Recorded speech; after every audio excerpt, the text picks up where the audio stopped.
I'd love to welcome to the first time facilitator podcast, Joeri, the magic sauce. Joeri, it's so great to have you on the show. Welcome. Well, thank you for having me. This is an absolute delight. We've been chatting for a bit. Now this is like real. We're like really talking and stuff. It's awesome. Yeah. And everyone else in the world gets to listen as well. So I saw some of the videos that you posted in the flip chart group, and I remember looking at the first one and just going, oh my gosh, who is this guy? And I was getting all your ideas and then looking through your back catalogue. So I have an idea of who you are, Joeri, but can you share with our listeners, Joeri 101, like who are you? What's the kind of work that you do and how did you get here? No. So my name is Joeri. I have a Russian name. I always say I'm full-time Dutch. It's a joke I've been using for the last 10 years. I live in Singapore and I facilitate innovation projects. So I came to Asia in the 90s, late 90s. I lived in China for 15 years and came to Singapore. And basically, with a bunch of my friends, I facilitate innovation projects. So what that means is either clients have a problem need solved, or they're looking for new value, or they need to rethink the way they do things. And usually they come up with the same old. And then I come in with a bunch of friends. We like to call ourselves the Avengers, just that we don't wear spandex. And then based on everything that we learn on projects, I create videos about that. So I've basically taken a lot of the learning from projects, like real work rather than theoretical stuff. And then created videos from those. So cool. How did you get into innovation? Have you always sort of been creative and had crazy ideas? I mean, is that even what innovation is about? Well, I mean, innovation is an overuse. By the way, sorry, do you want me to look into the lens or do you want me to look at you? What would you rather have? Wherever you feel comfortable. Wherever I feel comfortable, I'd just like to look at you because then we can talk like that. Yeah, that sounds good. All right, so I'll go back to your question. So why innovation? So innovation is a word that is used a lot. I actually read once that Philips, the company Philips, uses the word innovation about 1 million times more than they actually do it. So there's a lot of talk about innovation, but it also has different meanings to different people. At the end of the day, it's just coming up with something new that has value to me. I don't want to overcomplicate it. And creativity is, I once learned if innovation is an engine, then creativity is the oil that makes the engine run. So creativity is an ingredient. So you have a creative idea, a new connection you made in your mind, something new you came up with, which we all have all the time. It's then taking that idea and turning that into something tangible. That's where innovation happens. How I got into it, because I think my dad was an entrepreneur before that was even a word. So self-employed business, import-export business. So I grew up with parents who worked for themselves. My mom was a hairdresser and my mom taught arts and crafts. So my mom had kind of the creative angle. And my dad had I started work at 15 and I don't have time to fool about, kind of that hard business side. So I grew up with kind of madness and measure. And those are two of the main ingredients I think you need for innovation. So I think it's in all of us at home a little bit. We're all a bit different in that way. And when I moved to China, I worked in a small consulting company.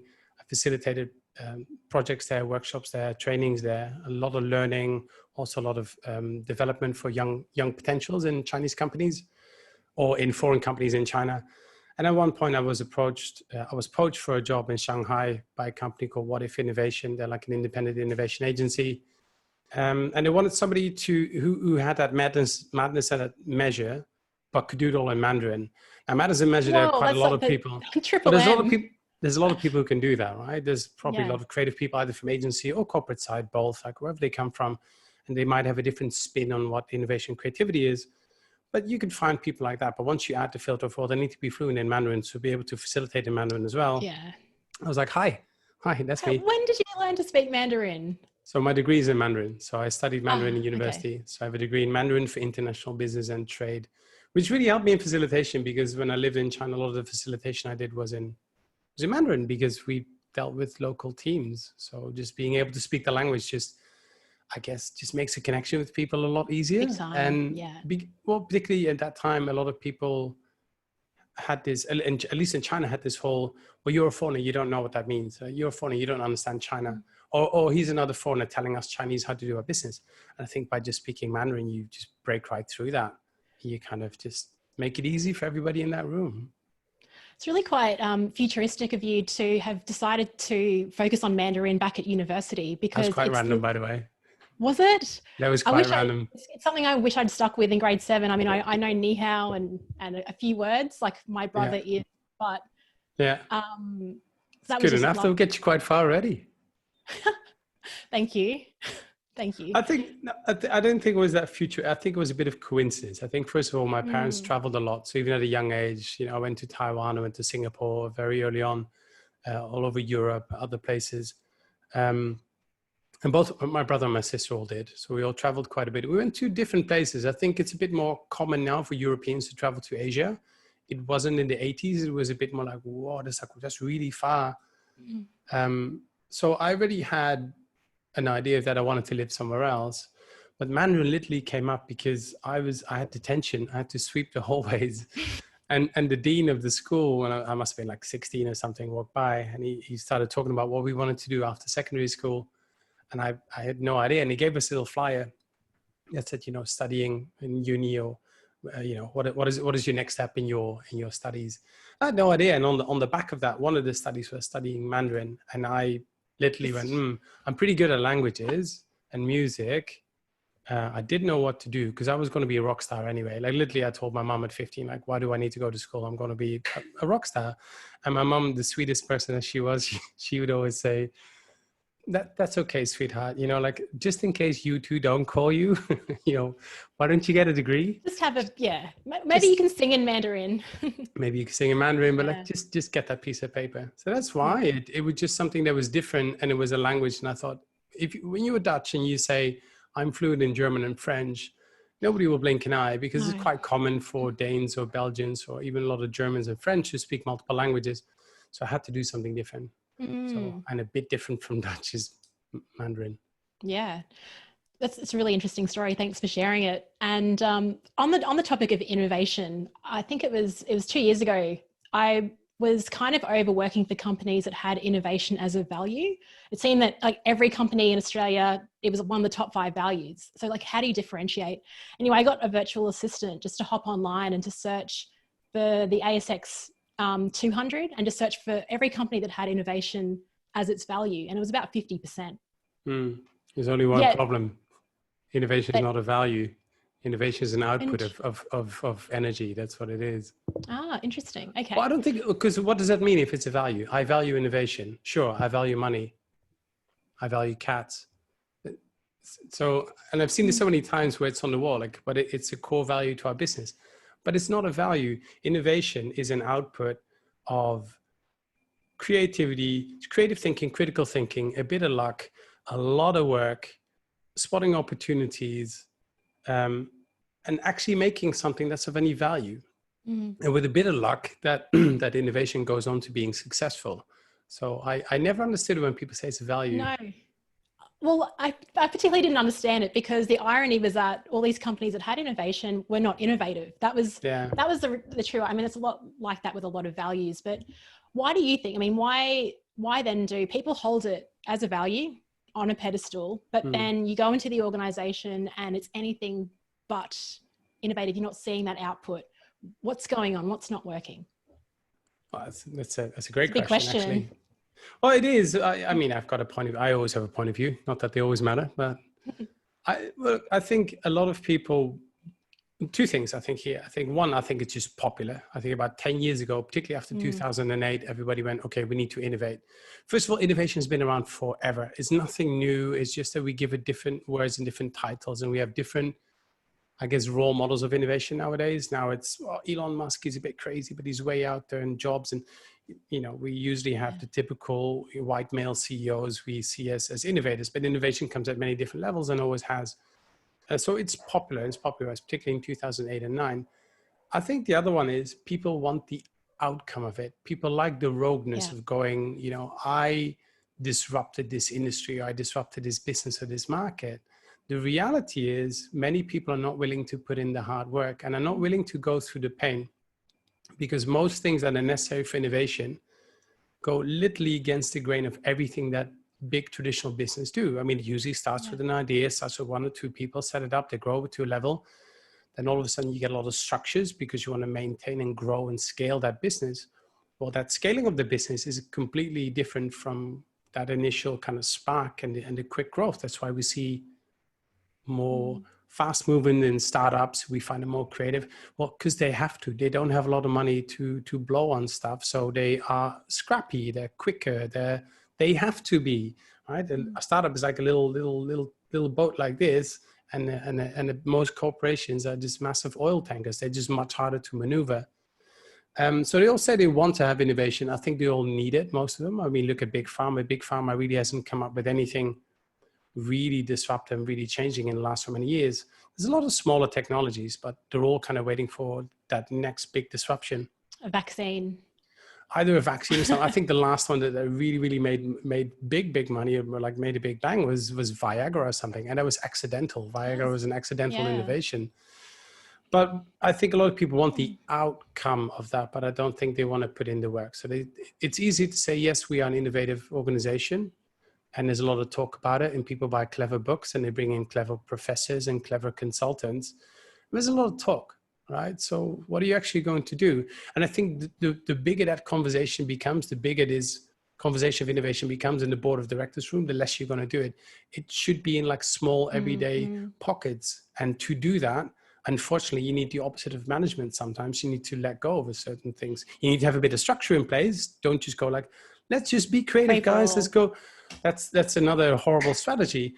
There needs to be structure, but once that's there, put some money behind it. You know, give people some real time. You say you want people to come up with something new. Well, it's not going to happen overnight. So what are you going to do about it? And I've seen it so many times where there's a lot of talk about, they say they want something disruptive, but at the end of the day, when it comes down to it, they start whittling it back down to something that fits, because there's a culture of fear, there's politics going on. So if it's wrong, I might get fired or I might lose credibility. One of the reasons a lot of companies like to use agencies and consultancies, because if it goes wrong, then, well, it wasn't me, it was company X that told us to do that, which is quite sad. And to me, then innovation is particularly on this side of the planet, in Asia here, Southeast Asia. I usually go for let's do something small. Don't overthink it. Let's pick a project. Let's work on something real, and then take it from there. Rather than going, let's do an overhaul and let's do a big campaign. And on our next town hall, we're going to talk about how innovative we are. Stop talking about it. Start doing it. It's like somebody saying, like, I used to, I want to get fit. I want to get fit too. Yeah, I got some great plans to get fit. So, okay, so when are we going for that run then? Yeah. Go for guilty. A walk. Guilty. No, but so I mean, it's the same analogy. Sorry, go on. No, that's okay. So when you are working with these organizations and stepping in there and having to facilitate innovation and getting to think and actually take action, that's the biggest challenge, I think, for facilitators is we can inspire, share some ideas, but when we leave, what's really happening? So do you actually embed yourself within the organization, or how do you ensure that change is happening? They are taking action on things that you're discussing. Great question. And I get asked this actually quite a lot. How does that work? So first of all, this is about facilitation. Your channel is about facilitation. I'm actually not a traditional facilitator, as in I break a lot of the traditional rules of facilitation. And one of the rules I break a lot, and I don't know whether this is good or bad, it's just the way I work, is I'm not always neutral. I know as a facilitator, very often it's like you have to be neutral and provide the framework, and you allow them to come up with the findings and stuff. And I used to be more like that because I had a lot more theory in my mind about innovation. And what I realized is once I started running real projects with real money and real people on the table, that most of the things I learned before just did not work at all. It's great in theory. It does not work on the streets or out there. So right now I push harder. So I don't just facilitate and let them do it. I will actually push for certain outcomes. So at the end of the day, they have to own the ideas or the insights or the strategy, but I will push much harder than a lot of other facilitators would. And that's because, if I can see that there's an opportunity, there's a light right over there, but nobody's seeing it, why would I go the long, lengthy way of meandering through something if I go, guys, it's right over there? Yeah. Now whether they go for that or not, that's up to them. But I push much harder, and it's because there's real money on the table, and that changes a couple of things. If it's learning is different, you can go, well, you have to own the learning, and learning has to be visceral and comes from you. I get all that. I'm with that. But sometimes somebody comes in and says, hey, we've got this business model. And if we don't do something in the next 6 to 12 months, we're screwed. Like we will be royally screwed. What are we going to do? And at that time, there's nothing wrong with coming in with a point of view. No pressure, or even a client comes to you and says, we need you to turn things around. I mean, there's a bit of pressure there.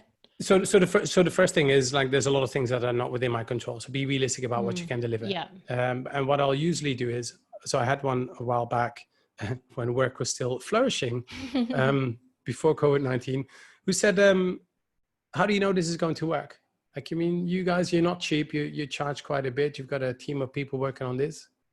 How do you know this is going to work? And I went, I don't. And they go, well, then how can you send us a proposal for this? I'm like, well, I don't know whether this is going to work because everybody's a bit different. Every organization is different. I can tell you that when we work with this industry or with that client and that client, this is kind of what happened. So why don't we take what we learned from there and apply that to your world? So rather than saying, I know this is going to work, at least now I can say, well, I've run more than 100 projects. I don't have the answers, but we have an approach, we have a way and a certain momentum and energy behind us that will get you further faster. Now, whether we're going to crack this nut within a week or a month or a year, I don't know. But you sitting there right now going, we need to do something, is not helping either. So let's just get something going. The second part of your question, do you embed yourself in the organization? We've done that in the past where we've stayed on a lot longer to help them with the execution, a lot less now. And I think traditionally clients always thought, oh, we're good at that ourselves. We just want the strategy, the insights, the ideas, and some prototypes, and then we'll do it ourselves. The reality is usually not. Like, unless there's some really good time set aside, money put aside, they'll lose the momentum really, really quickly. And I don't blame them for that. It's just because other stuff takes over. Yeah, yeah. So that's the first conversation before we even get into any facilitation, any project, kind of going, cool. So we'll come up with a solution. What are you going to do? How's that going to work? Where's the money going to come from? Do you have a purchase order yet? Okay. If you think coming up with an idea is hard, actually taking that idea to reality is like 100 times that energy. Yeah. I love how you said purchase order, because that's like the hardest thing to get in an organization. Sure. But it's those, well, you know, do you have money set aside for it? Where is the money going to come from? Because, you know, if you want to implement whatever the idea is, and we're not talking about ideas for the Christmas party, right? I mean, you can do it over a Zoom call. We're talking about whatever. Like a couple of years ago, I worked in Germany on a manufacturer, basically a company that makes zinc products for like gutter pipes. So imagine they have really old machines that are like 80 to 100 years old factory, where they smelt metal and then it comes out in forms and they cut it. And they wanted to use smart trackers and smart sensors across the entire manufacturing pipeline to improve the output. So the brief was, what can we do with smart technology and with digital tools to take down our failure rate from 10% to 6%? Those are like typical kind of briefs. That's not a one-day ideation workshop. That requires you understanding the entire pipeline. That's require you to work with other partners who can provide those trackers. What can you do? And it just takes a lot longer. It just takes a lot of time. And it's usually a lot more complex than people think. So it depends on what kind of projects you work on. But in general, we now leave them with a bunch of prototypes, working prototypes, and a plan of, here's what you need to do, like literally dictated. You need to assign this person. Your team needs so many hours. We can coach along the way. We can be part of this. Usually the client says, no, we're fine without you. Unfortunately, very often they're not. Like, need your help. Very often. Yeah, very often they're not. And then they call again when something needs fixing, right? At the end of the day. It's just really hard. I mean, getting back to the original question, if innovation were that easy, where you bought some book written by somebody that says the 7 steps of successful innovation, well, why wouldn't we all be doing it? Because it's hard. And the biggest challenge isn't speed to market. It isn't technology. Technology is there. We have more than enough technology. A friend of mine always says, don't worry about technology. I agree. Once you know what you want, find somebody. There's a whole bunch of startups out there doing amazing things. That's not hard. It's politics.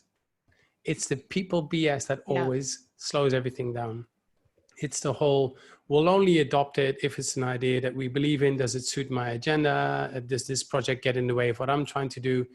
And that, in my opinion, is like 90% of the projects that went off is politics. It's just the saddest thing ever.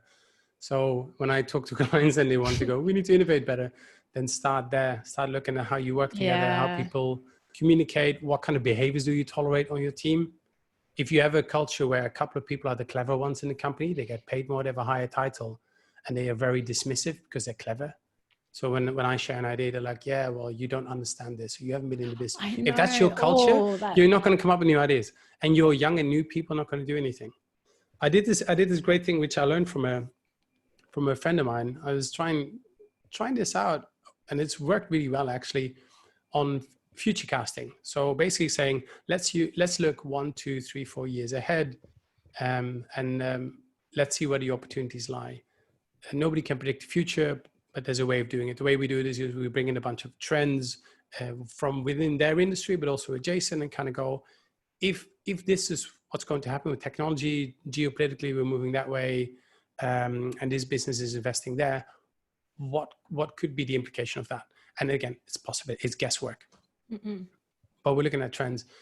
And one way, which a friend of mine said that we should do, and I've tried this a couple of times, is by inviting the youngest people, basically saying to the client, anybody who's been in your business longer than 12 months can't come.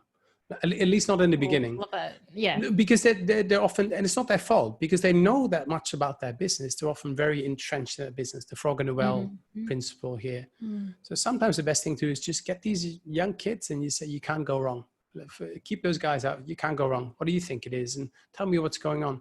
I mean, it's hilarious to be in a room with a board of directors of guys in their 50s, no offense to guys in their 50s, talking about kind of Gen Zs, kind of going, well, why are we talking about this? You know, why are we sitting here in the boardroom? Is there no better way to do this? So sometimes shaking that up a bit is important, but the company has to be open for that. And again, sometimes it's more about, we talk about it, we say it's important, but structurally, like you just said, there's nothing that we're doing that actually supports this. Have you seen that Yves Moreau TED Talk? 6 ways to simplify. You will love it. I'll put it in the show notes. Please. It's this French guy, and he's just going to town on innovation and how it doesn't work because of all the systems and how we're complicating it. I think you'd really, I remember watching it. I was like kind of virtually high-fiving this guy and going, yes, this is the message the world needs. Yeah. I mean, same as like, I mean, the whole thing about innovation, it's almost similar to leadership as well. I mean, we're all about, we need more humble and authentic leaders, and there's like hundreds of thousands of books on it, but yet we still see the same type of leaders in organizations. Yes. Like it's so counterintuitive. Like the more content and information there is on a topic, it's like maybe we're more aware now of the lack. Yeah, exactly. So what does that tell you? So just stop reading a million books about leadership. Just start actually doing something. Same with innovation. Right. We can talk about all we want. You can just get started. I don't know how to get started. It's not that hard. If you really don't know what to do, you want to do small innovation in your business, as a CEO, get up and ask your entire company, tell me about all the little things that we do every day that get in the way of you doing your work. Something really, let's start there. That's a good question. Collect those, honestly, put them in the next, if you can do it anonymous, however you want to do it, and kind of say, I bet you there's like 4 things that will come through. Oh, I think 7 of the 8 hours I used to work were things that just got in the way. Yeah. Yeah. Oh, I'm sure. I can't, but like, I don't have to, I shouldn't blame business on that, because I also do it to myself. I'm like my own worst boss. Just keep busy. Well, it's like, well, how effective are things? Same. Yeah. So here we are talking about it. How funny. I want to talk about your YouTube channel, actually. There was no segue or anything. That was just like a sharp right turn. Love it. Love it. I'm okay. I used to fighting. I'm used to like doing. Good. All right. So what I love about your content is it's funny. It's relevant to all facilitators. Anyone that's listening to this will pick up something from your channel. Awesome. You really talked a lot about virtual facilitation in the last few months. So what are you noticing in terms of virtual facilitation? Have you been on the end of webinars, and what are some tips for people that are trying to find their feet? They love the face-to-face workshops. Now they're moving to this new medium. They're struggling. What do you have to say to them? Well, first of all, I don't think the future is virtual workshops. I think it Thank will. You. No, I don't think it is. I really don't think it will just be on Zoom calls all day. I don't think so. And by the way, if people from Zoom are listening, Zoom, you're doing incredibly well. And all that tells me is there's a whole bunch of competitors ready to take over right now. So stay sharp, don't get complacent. I don't think the future is just going to be virtual workshops. I think, first of all, at a very basic human level, we need human connection. I think a lot of people are realizing that, some people more than others. I remember in the beginning, all the extroverts were like, oh, this is a great time for us. We don't have to deal with people. But they're getting a bit anxious now as well. So we all need human connection. I don't think the future is virtual workshops. I think what it showed us that a lot of things can be done online. Let's be fair. I got flown from Shanghai to Denver, Colorado once to do a talk, a 45-minute talk from Shanghai to Denver, Colorado. That was a 35-hour trip on a nice plane that probably pollutes a lot, not probably, that pollutes the air a lot. The carbon footprint of that is ridiculous. Now, I enjoy going there because I get flown to Denver, Colorado, never been, and it was so cool. And the first day I got there, it was sunny, and then the second day I left, it was snowing already, and the climate was lovely. Did you get to the Rockies or anything like that? No. No, I saw them, but I didn't have enough time because I had to go back to work. But that's ridiculous. That is ridiculous. I really enjoyed it. I've always enjoyed travel. I used to travel a lot for work. I think one year, 2006-07, I did about 62 flights per year, which is a lot. I don't think that's the future anymore. So I think a lot of things can be done online, and these things will only get better. Now it might be holographic in a couple of years. There might be some new and different disruptions that will happen, because I think they will really require some big disruptions that will change the way we work and change the way we interact with each other. So that's first off. So I don't think the future will just be Zoom calls and things. I think it will be a hybrid, but it's open up opportunities. What I have, however, seen, and the reason I say it needs a bit of disruption, what I've seen a lot of people do is take the exact same format they would have in a room and just go, okay, let's put a webcam on it. And that unfortunately does not work. And it's for a very simple reason. I heard somebody said this the other day on a podcast, and it really resonated with me. He says, well, if you're physically in the same room, you're at a leadership conference, and somebody's waffling on about his new book about leadership and whatever it is. No offense to leadership gurus out there, but there's too many of you. You're there, like you actually can't leave. It's a bit rude to leave, and you can't even pay money. The reality is online, I can just click away. Honestly, I can literally click away or get distracted. So people will give you less, what's the word here? They'll be less tolerant, I think. They'll be a bit more like get to the point. And it's harder to engage with people through virtual means. So taking exactly what you do normally in a physical workshop, putting that online is not working. I do not want to sit here for 8 hours in a workshop. I think that's ridiculous. I like to keep things to about 90 minutes. Now we can do several chunks, because innovation is not a one thing. Usually when we work, let's start with scoping. So understand the brief, then let's look at all the research you have. Let's look at insights. We'll do a bit of research. We'll meet you back here for some quick share back, et cetera, et cetera. 90-minute bursts, ideally 45 minutes is more than enough. And you can do a little bit in between if you can. Usually we go like, unless you do the things in between, don't come back to the session. So there's a little session here. We're going to meet you again on Friday. Read this. And if you haven't read this, don't come, because you're wasting everybody's time. I bully my clients a bit on that kind of stuff. Can you give me some of that? Give me some of that confidence with clients. It's awesome. Well, the reason I say that is because one, I learned this from my dear friend Andy, and Andy will be listening to this one. So Andy's been a really good friend, a great mentor, and a lot of facilitation I learned was from Andy and other people as well. But Andy and I still work together a lot. We used to fly a lot around the world and work together. And he would say, like, it's okay to bully your clients. You don't have to be the service provider. And I see this in Singapore and in China a lot. Agencies are at this receiving end, like, you're the client. We need to listen to everything you're saying. No, have a bit more confidence. If you know what you're doing, if you're that good, you should be able to push back. It's a partnership. Yes, I know that your client, they're paying you.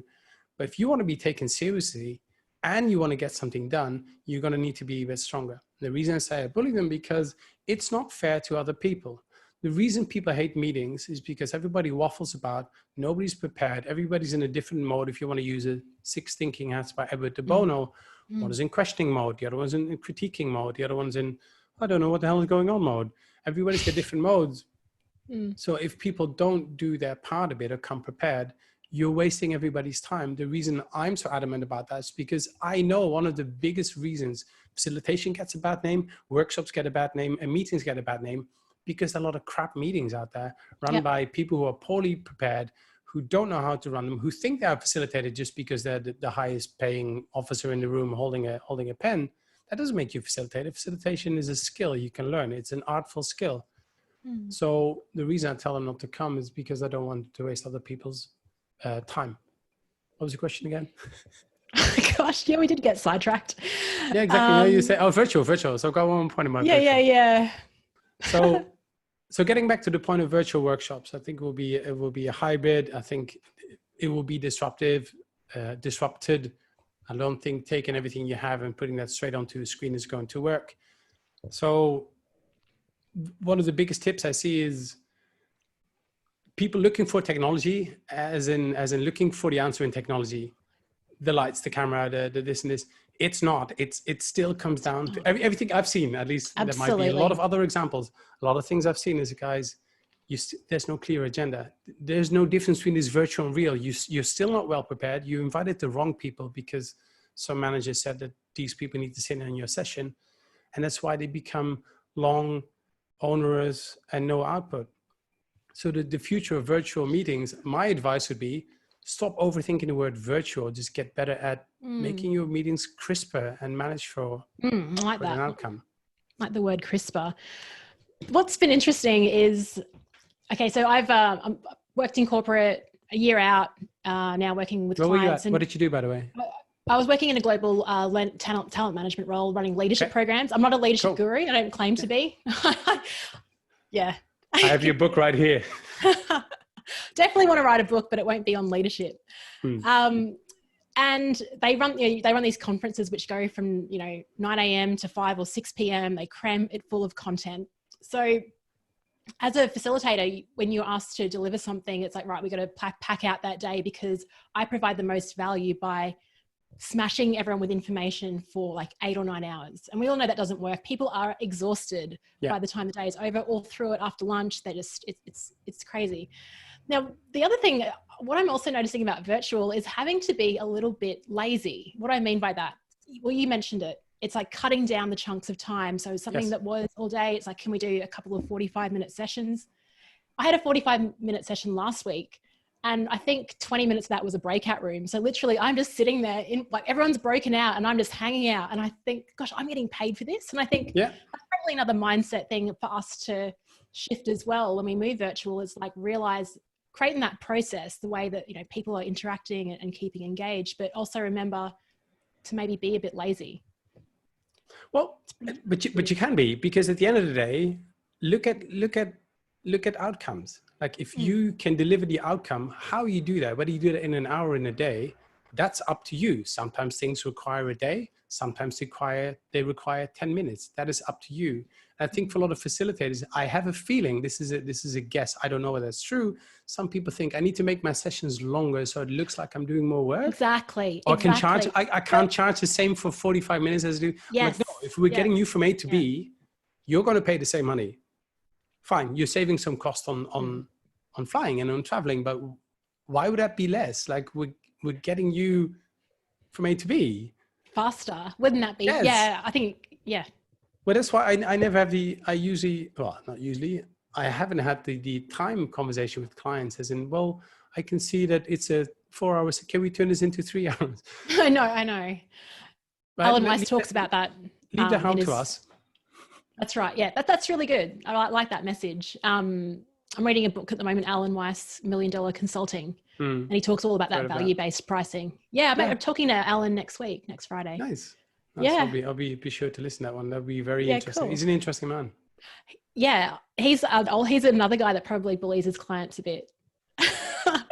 But exactly. I do it in a cheeky way. Yeah, exactly. And he does it the same way. Like some of his anecdotes are like, wow, that's so brazen. I can't believe he said that, but it works for him. It's his style. But you have to build rapport first before you do that. But on the other side, I think you have to be assertive. I think I see a lot of, like I said, particularly facilitators, very much listening to what the client says. I literally had one a couple of months ago. Somebody came in and said, look, can you I didn't know this person. I got an email saying, can you run a workshop? That was basically the request. At the moment I hear that, that's the first flag, because a workshop is one way. It's a medium. Yeah. It's one way. There's other ways. So forget about the workshop. Usually mine's like, forget about workshop for a second. Like, tell me more about the brief. This girl's quite young, very switched on, very smart, quite articulate, but it turned into this, it's a 3-hour workshop, and they want and trends and future, and they want a bit of design thing. And I went, okay, stop. I said, first of all, you're giving me 5 briefs in one. That's not one brief. You're giving me 5. I said, and it sounds like the client is telling you what to put in. I don't know what it's like in Australia. Here on this side of the planet, a lot of people tend to think the more we cram in, the better it is. Yes, it's the same here. Same here. That turns into a cocktail, which is like a Negroni with a bit of muesli. It's like poison. Yeah, that's right. No. You don't want to drink that cocktail. It'll be crap. Yeah, and that was the thing. But this client had basically gone, oh yeah, while they're there, I could just do some design thinking. And they went, okay. I'm like, stop saying okay. Go back to drawing board and say, we can't deliver that. And that's what I mean with bullying. I think you just have to be a bit stronger because it's your reputation on the line. Two, for me, it's like, I know what I'm doing. I've been doing this long enough. I'm not saying that I know your business better, which is a great one. Sorry if I'm waffling on a bit, but it is a great example for you as a facilitator. Maybe you've had this before. We're brought into this company by one level down from the CEO. So quite senior people asked us, in this case, they looked at different agencies, we got picked to come and help them with an innovation brief. So rethinking of their business model. Usually to build up to this one, I like to talk to a couple of people before I meet them. So just 4 or 5 random 12-minute calls. Tell me a bit more. So what's innovation to you? Tell me about this challenge. It gives me a bit of context. It gives me a bit of language about how they speak. They get to know me. By the time you walk into a room, this little trick, by the way, 3, 4 people, they'll be less likely to be like, who is this asshole? Yeah. Right? So they're a bit more likely to be, we have to cut that one out. No, that's funny that you talked, you said that about yourself. No, but I mean, that's what people, right? They'll be a bit more, they could be a bit more standoffish. And just by meeting a couple of people, you then go, oh, Peter, right? Remember we talked last week? Oh, yes, hi. It just makes things a bit more pleasant. So I talked to a bunch of people and I want to talk to the CEO, who's a Russian guy. And Russians can be quite direct. Now, the good thing is I'm Dutch. I'm very, very direct as well. And he basically started the conversation by saying, look, I want to be very clear about something. I don't like consultants. Because if you think you can walk into my business and tell me how to do my work, then you must be crazy. That's basically what he said. And I said, well, the good news is that 1, I'm not a consultant. I said, and 2, I hope you know more about your business than we do, or else we have a much bigger problem. I'm not here to tell you how to run your business. What we're good at is giving you an outside perspective based on a lot of projects we've run with other companies in other industries in other countries that might be of relevance to you. Second, we ask questions like a 5-year-old child. We go, why do you do that? And they go, well, it's part of our standard operating procedures. Now, I get that, but why do you do it? Oh, well, McKinsey sold us this big. Okay, well, that was in 1997. There's new technology now, which makes that one irrelevant.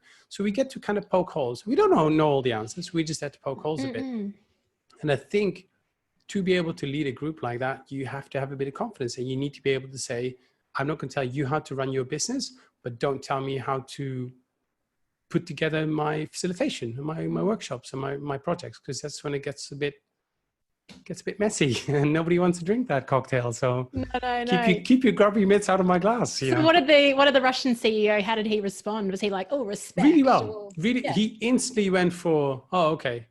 That's kind of the response. He didn't say it like that, but he's basically was like, because he was like, you want to come in and change my business? No, we don't. That's up to you. What we're here to do is challenge a couple of things, give you a couple of stories and examples of what other people have done. Maybe there's something interesting in there for you to rethink. Because we don't know your industry, but the problem you're having, I've seen that about 5, 6, 7 times. And the problem was something like, we used to be a small company, now we're really big. How do we keep scaling but stay nimble? That is not a new challenge. There's a lot of business that are struggling with that every day. There's like, 3rd round funding startups that are growing, turning into SMEs, into business. They're doing exactly the same thing. Oh, now we got 100 people. What are we going to do? So that challenge isn't new. A lot of the work that we do is not necessarily super original. It's often understanding that challenge really well and then going, where else have I seen this? Let's take some of this and let's see what this does.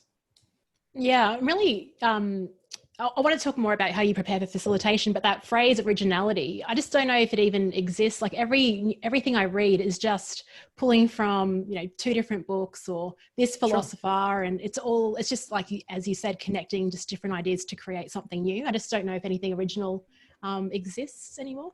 But I don't know. Well, that's a whole other conversation. Let's talk about, and I love when you told your mum that you wanted to be a musician when you were 15. And let's talk about how that has influenced you as a facilitator or as someone giving a speech in terms of your presentation skills and bringing in that performance element. Have you found that there's an impact? Absolutely, because we were just talking about video as well, right? I think if you want to create videos, I'll start with the video bit and get into the music. Yeah, cool. If you want to create videos nowadays, what a lot of people underestimate is that you almost need a level of entertainment in it So you can be the best speaker on, let's say, change management or something, but if you're not engaging, if you can't draw on people within the first 7, 8, 9 seconds, people click away. That's hard. That's not me. That's not my opinion. That is things I can see from my other people's YouTube channels. I can see exactly when people click away. And I look back at 100 videos and go, oh, I started waffling on about, hi, my name is Joeri. I'm really interesting. And I went to the school of interesting people. Nobody cares. Nobody cares. So being able to kind of start really strong, reel them in, and end strong with kind of a call to action is like paramount. Like it doesn't matter. You can be the best on whatever. If you can't deliver that, people just click away. And it doesn't matter how long or how good your video is. What are you going to say? Yeah, I was going to say this because I remember watching something, I don't know when it was, but it was talking about TV. And if you're watching a movie, a good movie, like there's a change of a shot, like every 4 or 5 seconds, we don't even know what's happening, just to change our focus and attention. So now I'm trying to think about, how do I do that in a virtual setting? Like, do I have like a couple of cameras, or it's more like tell a story, then show this? And so I'm thinking, how do I make that shift? So how do you do that with your videos? I mean, you use cool things like animations and sounds to add that. Is that what your strategy is? Well, videos is, I have a lot more control of the videos because I pre-record them. It's not live, of course. So I can cut between bits and pieces. I usually have one idea. I tell a bit of a story around it. I work them up in about 5 post-its. I don't do scripts. I kind of riff on stuff. Cool. And the reason I can do that, because most of the things I talk about are things I was part of, not things I read in a book. It's like, well, my friend Tim taught me this, and here's an example he used. So that makes it easier. Then I cut between, I do little things to make it faster. I do something called jump cuts. A lot of YouTubers do that. A lot of filmmakers hate it. It's just where you don't leave any pause between I like words. it. You go nice and fast. Yeah, it's easy to follow. To keep that pacey. So that's one of the things I do. And I think that can be used for virtual workshops as well. I think half the things we do in virtual workshops can be pre-recorded, and that people can watch it on the phone while they're on the bus. Why would you have to do that live? Why do you have to sit in a meeting for an hour when somebody plays back research they did around old people in Singapore? Send that to people. If you have slides, if you want to present slides, why didn't you just record a video? There's tools like Loom. I know when Loom is literally a simple recording. Every day. Show your slides, put your face in it, and go, okay, guys, so we did some research here in Singapore, and we kind of found 3 major insights. Send that to people. It's a 5-minute video. So I think using those different kinds of media more. Cool. And if you want to get clever, I just bought this one. I'm going to play around with that one. I don't know whether I'm going to like it or not. It's called a Stream Deck. Oh, that's what Pat Flynn uses in his daily YouTube, like to is it? Yeah. Basically, you can switch, let's say, cameras to slides to sounds. You can do a whole bunch of different things with it, which I'm going to play around with. Maybe it works for me, maybe it doesn't. But even if you don't have that, even if it's one camera on you like that, honestly, I bet you if you do a bit of a talk and say, okay, let's go for a little breakout room. And when you come back from the breakout room, you've just moved your camera a bit. You moved to a different place. You wear a different shirt. You play a bit of music. Even things like that will change it up. You don't have to get gimmicky with it. You can use, if you just have let's say you just have a laptop, you don't have anything else, move to a different room. Honestly, stand up. Wear a different hat. Wear a different hat. You can do all kinds of stuff. So you said something about being lazy before. I'm not lazy per se, but I often think before we make it really complex, there must be a simple way to do this. And I've noticed that really simple things kind of work. I mean, you asked like, what is your favorite energizer? I've got heaps of activities and games I've played. So I'm not a big fan of the silliness of games if it's for the sake of silliness, but I'm not afraid of it either. You know, I spoke at a 500 people global leadership for an oil and gas company, and I played a game called Dance Like Your Uncle, which is hilarious. So basically the premise is, well, you don't do it on the first day. Yeah, you need people a bit more relaxed by that time. But the whole point is like every family will have some kind of party. There's always that one uncle that thinks he can dance, and everybody plays that. They go like, yeah, it's either their dad or it's that uncle. Yeah. So I'm going to play some music, and I want you all to dance like your uncle. And it's a bit of silliness. We're all men, but they can work. But my go-to energizers are usually much simpler. They're like, I understand people can concentrate for so many minutes. So after 10-minute introduction, I'll go, great. So that was a lot of information for you. So before we get started, can you just stand up, find somebody in the room? And I want you to talk about like the one thing you're looking forward to today. Go. Yeah, Keep it really simple. Like exactly. if you want to do hats and rubber chickens and let's build a tower, if you want to do that, by all means, whatever works for you. I don't need them to be very complex. Love that. Awesome. Oh, and And two, the go for it. music So element. Yeah, yeah. yeah, I was going to say, you asked about the band. So I played in different bands since I was like 15 years old. As a guitarist, bass player, singer, guitarist. I'm not good at anything, by the way. I just like to have a lot of fun. And music was my way of communicating with the world, I guess, like being a teenager with long hair, and I was going to be a rock star. So I played in all kinds of different bands. And I think, so I played in a band in Beijing called Rage Against the Karaoke Machine, which is That's hilarious. clever. Yeah, a friend of mine came up with the name, Rage Against Karaoke Machine. And we had so much fun together. We were all, at that time, we all had played in bands for about 10 years. And the reason that's relevant is because when you start in a band, at least I did, it was all about me. I was very focused on me and on how I played my instrument. So I wasn't even in tune with other people in the band, let alone with people actually watching you. And as you get a bit more experience, you realize, well, it's actually all about the audience, which then has an impact on all of us. And this is all teamwork. And then I just play my part in that. And sometimes I give a bit more, sometimes I need to dial things back. And that is kind of the same in facilitation. First of all, it's teamwork. It's not about you. It's about something else. It's knowing your instrument so well where you don't have to focus on it anymore. Like know your tools, know your content, stuff, know your process. know your content, know your stories, prepare for those kind of things. Yeah. Because once you are very much in tune with your physical and non-physical things, your stories, your tools, how you're going to run things, then you've got time to actually look at people. And that's where the power comes from. Because honestly, if somebody says, all right, guys, we're going to do a quick decision-making activity. So here's a matrix, here's how it works. I'm sorry, but anybody could do that. That would be easy if it was just that. The power comes from the tough conversations, moving things around and taking a group through decision-making in a way where they come up with something that's meaningful. And to do that, you can't be super focused on how does this graph work over here? And that's the same with the band. And the other one is playing in a band is just, it's just a lot of fun. I've had so much fun on almost every project I've done. And I can probably, if I sit back with old friends, we can tell stories of about 10 years ago. We always remember it because it was like, there's always a funny character or something went wrong. I could probably recall every workshop or project I've done because of something like that. Oh, that's the one where they came up with that idea. Or that's the one where the lady kept saying this. And I remember that. And we just have so much fun. We could honestly write a book about that. I work with about 10 people I've been working with for 10 years. Cool. Wow. And we have so many stories together. It's hilarious. Oh, so having you're a bit of so fun, lucky you've got colleagues that you can share that with, because I've certainly got my own, but I can't sort of turn to anyone and go, do you remember when this happened? Because that would be really funny. And usually at the end of the day, I'm just like laughing at it or horrified at what the hell has gone on during that session. That's good as well. At least it's a reaction. Like at least it's not apathy. You know, you have a bit of fun. And sometimes apathy is the worst, I think. Of course, because then why would you do it? I would then look at people and say, well, then don't be here and stop wasting people's time. Other people can do this. If you don't want to do it, that's okay. You look a bit tired, buddy. You're a bit old, a bit tired. Maybe change the career. A bit old. No, and that's very harsh to say, but I mean, it's true. And it doesn't have to be old. What I mean is like some people just do it a lot. They kind of get very blasé with their content and they've told that story 20 times. I remember a client once told me like, oh, you're still telling that story. I'm like, you've heard it 25 times. They haven't.